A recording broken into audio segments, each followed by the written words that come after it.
was the year 2009. I was 13 and had just joined the Boy Scouts. I loved it and got many badges from doing good. So, when I heard about a 2-day camp out where you could earn badges, I had to go. My 10-year-old brother, who we will call Jim, also wanted to go. So me, Jim, and my friend Alex got into my dad's car and began driving to the location of the camp out. On the drive there, we talked about how fun it would be with all the kids. When we arrived at the forest, there were no trails to get to the campsite, so we had to walk through plants to get there. Once we arrived, I was shocked to see only 6 other campers, along with 2 adults. I was pretty confused as we were kind of late, and by the sound of it, it sounded like a big event. Anyways, our scout master, George, told us to pitch our tents. My dad told me and my brother goodbye and he left. The other adult, Brian, helped us pitch the tents. After we got settled, George told us that we were going on a hike. I was pretty annoyed, as it was a wet and cold day, and it was getting dark, but I wasn't going to say no, either. We walked for what seemed like an hour through plants until we found a trail. We then formed a line with George at the front and Brian at the back. We walked for 10 minutes until we found a clearing. The clearing had a large shipping container, and one of the kids, Michael, decided to start banging on it. George yelled at him and we kept walking. Eventually, we turned around and began heading back. It was dark by now and pretty cold, as we all were underdressed. When we got back to the clearing with the shipping container, we did a head count. It turned out we were missing Michael.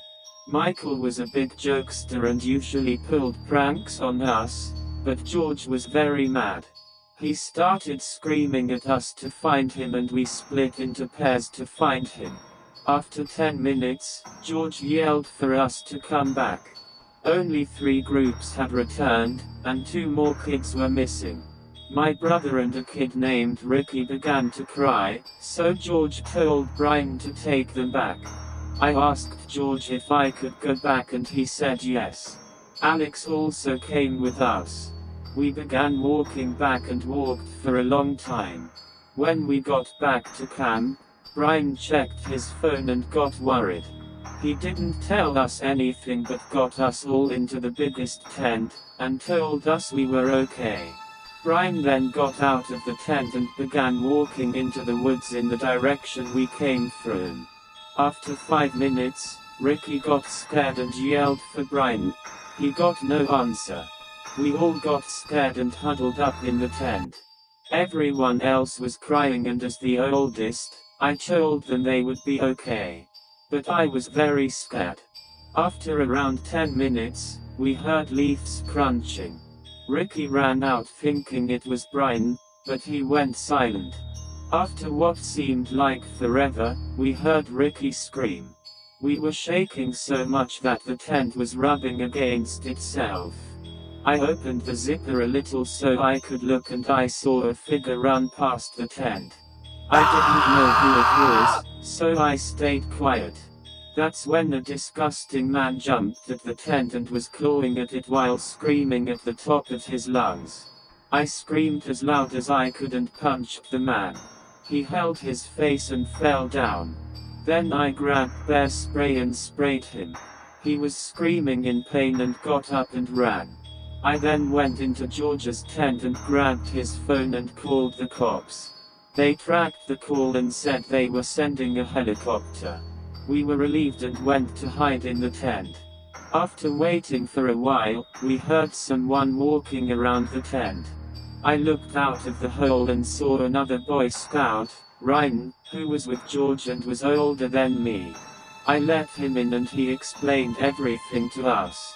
Apparently, when they were looking for the missing campers, they were chased by a man with a shotgun. Ryan told us that George and another camper were shot trying to run. The man with the gun brought Ryan to the gross old man that tried to attack us earlier. The man tried to chain Ryan up in the shipping container where he saw Michael and the two missing campers. Ryan then punched the man and hid behind a tree. The man ran in the wrong direction, so Ryan started walking back to the campsite. Now that I knew everything, I told him the cops were coming and that we had to wait. That's when Brian ran up to the tent and yelled to let him in. I quickly opened the zipper, but the man with the shotgun held it up to Brian's head. He demanded that Brian came with him. Brian began walking with the man and I cried, as I couldn't do anything. That's when I heard a man yell and 2 gunshots. I knew Brian was dead.